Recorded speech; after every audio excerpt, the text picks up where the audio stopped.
Welcome back to the Deep Dive. Today, we're really digging into something that, wow, sent shockwaves through the basketball world. Oh, yeah. And honestly, it just blew up our search queries. Yeah. The Tyrese Haliburton Achilles injury. Mm-hmm. It felt like everyone instantly had questions. What happened to Tyrese Haliburton?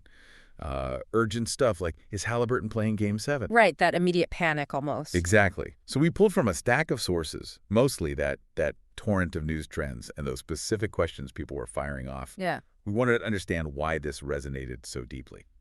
Okay, let's unpack this. What's fascinating here is why an Achilles tendon tear is often seen as, well, maybe the most devastating injury in basketball. Right. Especially for a guard like Haliburton on a team like the Indiana Pacers. For those maybe not as familiar, the Achilles tendon, it's the body's largest tendon, connects your calf muscles to your heel. Crucial.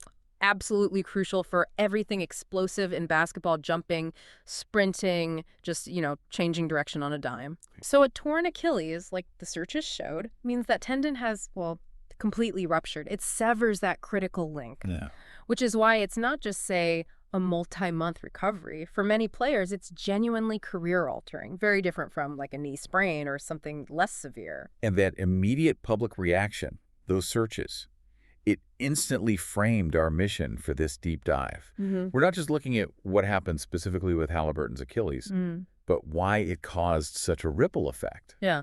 From the Pacers' immediate games right through to these broader league conversations. Yeah.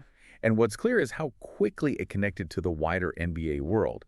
We saw names like Damian Lillard, LeBron James, Klay Thompson, even Victor Oladipo popping up in search. But the comparisons start immediately. People are instantly looking for that context, Plus, figures like Adam Silver, the commissioner, and Shams Charania, they become sort of central figures for getting updates. Absolutely. And for Haliburton specifically, his game relies so heavily on that elite quickness, right? That stop-and-go burst, his playmaking off the dribble. Everything. Yeah, this injury hits right at the foundation of his whole offensive game. It's not just an injury. It's an injury to his core athletic identity, really. That's the kind of news that just makes you wince, isn't it? You see Achilles next to a player's name, and your heart just sinks if you're a fan. It really does. And you mentioned the immediate questions about the playoffs. So looking at the Pacers games without Haliburton right after this happened, what was the tangible impact? What did you see? Oh, the impact was stark. Immediately. We saw their offensive rating drop significantly. Their assist numbers just plummeted. Makes sense. Haliburton's their main facilitator, Yeah. right? And their pace, which is kind of their whole identity, it just slowed right down. He dictates everything for them offensively. So his absence forces others into roles they're not used to.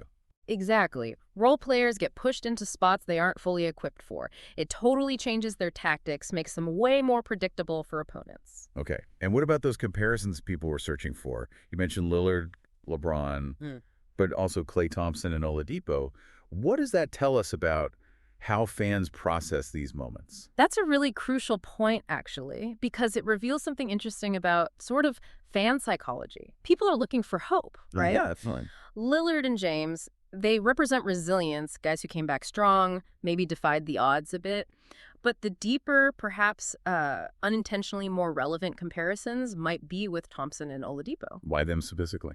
Well, their Achilles recoveries were much longer and arguably significantly impacted their explosiveness, their overall game, particularly that ability to create off the dribble.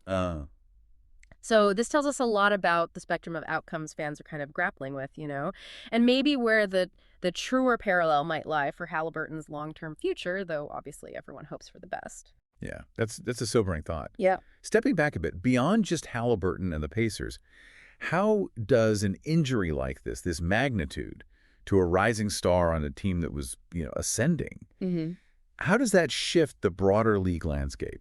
Does it raise bigger questions? Well, immediately, yeah, it shifts the Eastern Conference picture, for sure. Teams that were maybe on the bubble, borderline contenders, they might suddenly see a clear path to, say, higher seeding. Right. But it also, I think, raises deeper questions about player load management across the league. The increasing intensity, maybe, of the NBA season. The grind. The grind, exactly. And, the long-term financial implications for teams investing hundreds of millions in players who are, at the end of the day, vulnerable to these kinds of debilitating injuries. It forces a bit of a strategic rethink. So what does this all mean then? We've seen just how critical this Tyrese Haliburton Achilles injury is. It's massive for his career, obviously, but also for the Indiana Pacers' their championship aspirations. It really just underscores how fast one event, one moment, can completely reshape expectations for a team for a whole season. Turns those dreams of, winning it all into immediate questions about recovery times and what the roster looks like next year. And if we connect this to the bigger picture, it really highlights the inherent fragility, I think, of a team's NBA Finals window. Yeah. That finite period where everything aligns, the talent, the cap space, star player health, it has to be perfect. Injuries like this show the immense resilience needed, not just from the players themselves, but from the whole organization. Sure. Understanding these moments, I think, enriches our appreciation for the unpredictable drama of the NBA. It reminds you that even the best laid plans can just change in an instant. So think about it. How deeply are a team's fortunes really tied to the health of just one or two key players? And what does this constant, almost precarious battle against injury tell us about, human limits in elite sports? Yeah. It really is a testament to both the incredible power and, the fragility of the human body in competition.